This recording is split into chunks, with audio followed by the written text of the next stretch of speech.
Hello friends, പുതിയൊരു വീഡിയോയിലേക്ക് എല്ലാ കൂട്ടുകാർക്കും സ്വാഗതം. അങ്ങനെ നമ്മുടെ ഗംഗാധരനും ശിവനും കൂടി ബാലേന്ദ്രനെ കാണാൻ വേണ്ടിയിട്ട് വരുന്നു. അവിടെ വെച്ച് നമ്മുടെ ഗംഗാധരൻ ചോദിക്കും, അവിടെ നിന്ന് പോന്നിട്ട് ഇന്ന് രാവിലെയാണ് തിരിച്ചെത്തിയതല്ലേ? ഞാൻ വെറുതെ ഒരു രസത്തിന് വേണ്ടി ഗംഗേട്ടനെ കാണാൻ വേണ്ടി ഇറങ്ങിയതല്ലാന്ന് ഗംഗേട്ടനും അറിയാലോ എന്ന് ചോദിക്കണേ. ഞാൻ അവിടുന്ന് സ്റ്റാൻലി ജോസഫിന്റെ അഡ്രസ്സ് വാങ്ങിയിട്ടല്ലേ പോന്നേന്ന് ചോദിക്കുമ്പോൾ ഗംഗാധരൻ ചോദിക്കും, എന്നിട്ട് അയാളെ കണ്ടോന്ന്? കണ്ടു, സംസാരിക്കുകയും ചെയ്തു, അലീനയുടെ കാര്യമൊക്കെ അയാളോട് പറയുകയും ചെയ്തു എന്ന് പറയുന്നു. അന്നേരം ശിവൻ പറയും, എന്നിട്ട് സ്റ്റാൻലി എന്തു പറഞ്ഞു? അയാൾക്ക് ഇങ്ങനെ ഒരു മകൾ ഉണ്ടെന്ന കാര്യം അംഗീകരിച്ചോ അതോ നിഷേധിച്ചോ എന്ന് ചോദിക്കാണ്. നിഷേധിക്കാൻ സ്റ്റാൻലി ഒരു ആണും പെണ്ണും കെട്ടവനല്ലല്ലോ ശിവേട്ടാ. അയാൾ എല്ലാ കാര്യങ്ങളും സമ്മതിച്ചു. ആഗ്രഹി വെച്ച് നിങ്ങളെ പെങ്ങളെ സ്നേഹിച്ചതും ഗർഭം ധരിച്ചതും എല്ലാം അയാൾ എന്നോട് പറഞ്ഞു.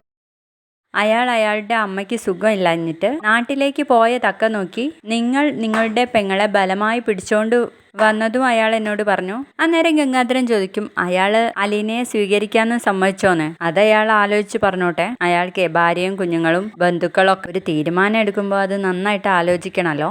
അയാൾ അങ്ങനെ കൊടുമ്പിരി കൊണ്ടൊന്നും നിൽക്കുവല്ല. 10-23 വർഷം മുൻപേ ഇല്ലീഗലായിട്ട് ജനിച്ചൊരു മകളെ തേടി പോകാൻ വേണ്ടിയിട്ട് ഗംഗേട്ടനാണെങ്കിൽ അങ്ങനെ അന്വേഷിക്കുമോ? ശിവേട്ടനാണെങ്കിൽ ഇത് കേട്ട് രോമാഞ്ചം പൂണ്ട് അലീനയെ അന്വേഷിക്കാൻ വേണ്ടി പോകുമെന്നൊക്കെ ചോദിക്കുന്നുണ്ട് കേട്ടോ. ഒരിക്കലുമില്ല. തലയ്ക്ക് വെളിവുള്ള ആരാണെങ്കിലും ഇതൊന്നും ചെയ്യത്തില്ല.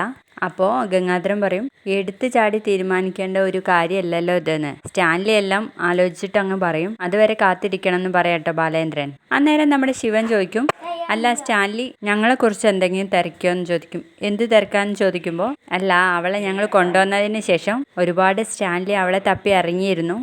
അതിനെ കുറിച്ചൊന്നും ചോദിച്ചില്ല. പിന്നെ അലീനയെ സ്വീകരിക്കുകയാണെങ്കിൽ കഥകളൊക്കെ കേൾക്കാൻ നമുക്ക് ഒരുപാട് സമയം കിടക്കുമല്ലേ എന്ന് ചോദിക്കുകയാണേ ബാലേന്ദ്രൻ. അയാൾക്ക് മാത്രമല്ല പറയാനുള്ളത്, എനിക്കും ഉണ്ട് കുറെ പറയാൻ. അന്നേരം ഗംഗാധരൻ പറയും, ഇതെല്ലാം വലിയ കുരുക്കായിട്ട് വരും ബാലേന്ദ്രന്ന്. ഞാനൊരു മാർഗം പറയാം.